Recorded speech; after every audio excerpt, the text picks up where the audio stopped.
अंधाधन अंधाधन 2018। किरदार आकाश आयुष्मान खुराना, एक पैंसिस्ट जो अपनी मौसीकी में बेहतरी के लिए जाली तौर पर नाबीना होने का ड्रामा करता है। कहानी का खुलासा: आकाश एक मजाक के तौर पर नाबीना होने का ड्रामा करता है ताकि इसकी मौसीकी बेहतर हो।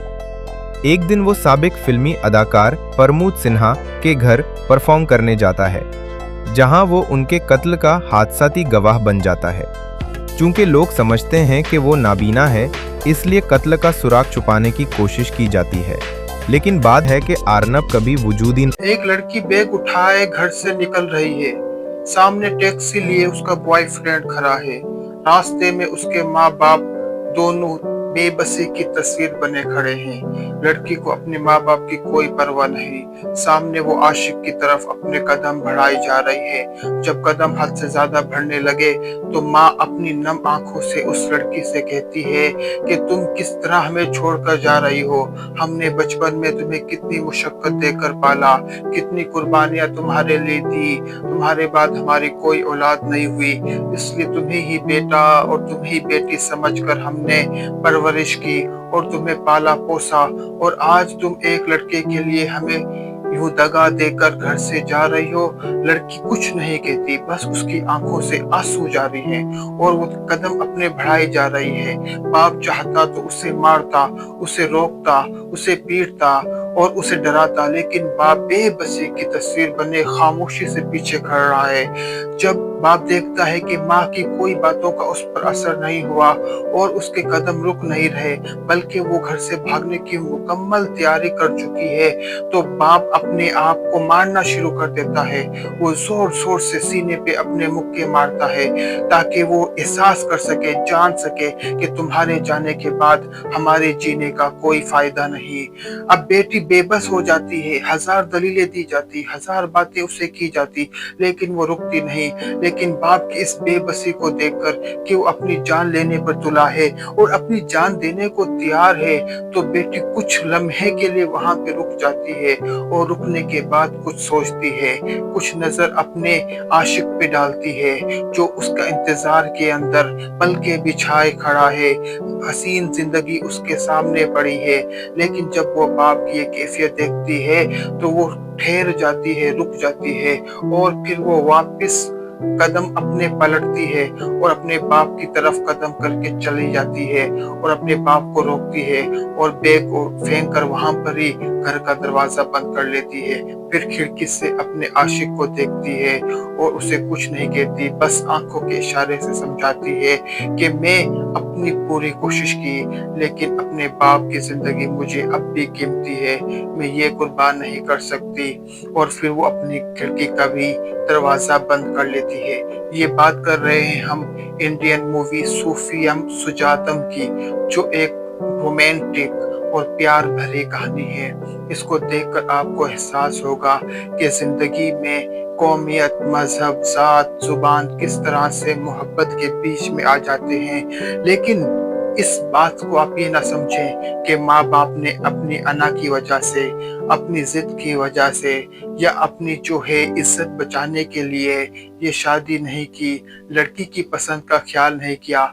जो लोग लड़की की पसंद का ख्याल नहीं करते वो आखिर में पछताते हैं। लड़की ने बाप की खातिर अपनी मोहब्बत कुर्बान कर दी, फिर बाप के कहने पे शादी भी कर ली। 10 साल गुजर गए। वो एक खूबसूरत डांसर थी, एक बेहतरीन डांसर थी। उसने अपनी मोहब्बत ना मिलने पर, अपने आशिक के साथ ना जाने पर, अपने माँ बाप की पसंद से शादी तो कर ली, लेकिन अपनी मुस्कुराहट भी अपने आशिक के साथ ही दफन कर दी। वो इन 10 सालों में कभी मुस्कुराई नहीं, कभी उसने डांस नहीं किया।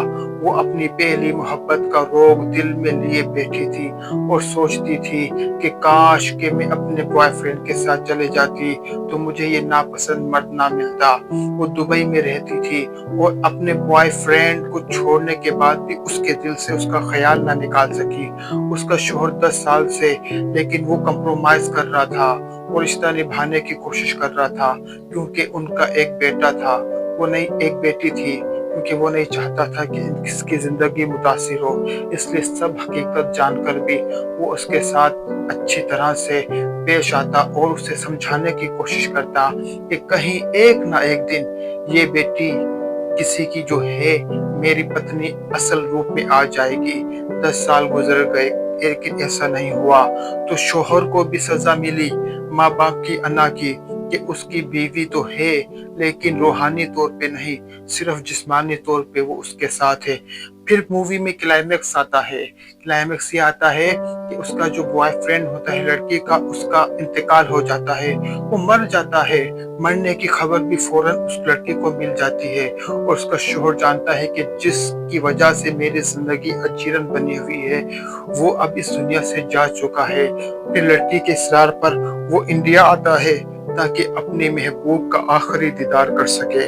लेकिन इंडिया जब पहुंचता है तो देर हो चुकी होती है और देर होने की वजह से उसको दफना दिया जाता है और कहा जाता है कि औरतें कब्र के मुर्दे को नहीं देख सकती, वो उनको कब्रिस्तान में नहीं जाने दिया जाता। लेकिन उसके दिल में तड़प थी कि वो उसे देखेगी। तो उसका शोहर सिर्फ जाता है और उसकी कब्र पर मिट्टी डाल के आता है, यानी अपने बीवी की आशिक के आशिक पर शोहर मिट्टी डालकर आता है। जब वो वापस आता है तो बीवी के दिल में अभी तक ख्वाहिश थी कि काश के मैं आखिरी दीदार अपने आशिक का कर लेती। अब शोहर एक चाल चलता है, वो घर में बहाना करता है कि मेरा पर्स, मेरा बटुआ गुम हो चुका है, मुझे वो चाहिए। घर के अंदर सारी तलाशी ले जाती है लेकिन उसका बटुआ कहीं नहीं मिलता। उसके माँ बाप, उसके नौकर चाकर सब बटुआ ढूंढने की कोशिश करते हैं लेकिन उसे बटुआ नहीं मिलता। फिर एक शख्स जो कब्र खोदते खोदते पूरी खोद देते हैं लेकिन बटुआ नहीं मिलता। अब बात आती है कि कब्र के अंदर जो लाद होती है उसको हटाने की, जहाँ पे मुर्दा दफन होता है। जैसे ही वो हटाने लगते हैं तो उन दोनों की आपस में लड़ाई हो जाती है। गोरगन कहता है कि तुम्हारा बटुआ इसके अंदर नहीं गिर सकता, गिरा होगा तो यहाँ पर ही। लेकिन वो आदमी उसे जिद करता है। इतने में सुजाता भी वहां पे आ जाती है। सुजाता के आने से वो समझ जाते हैं कि कोई बटुआ गुम नहीं हुआ, कोई पर्स गुम नहीं हुआ। इन सब ने ये चाल चली है इसलिए कि सुजाता अपने आशिक का चेहरा देख सके। जब सुजाता ये जानती है कि मेरा शोहर मुझसे इतनी मोहब्बत करता है तो वो फिर उसकी हो जाती है। जब ये सारा मामला खत्म हो जाता है, जब वो जा रहे होते हैं दुबई वापस, तो जहाज के अंदर उसका शोहर सुजाता का हाथ पकड़ता है। हाथ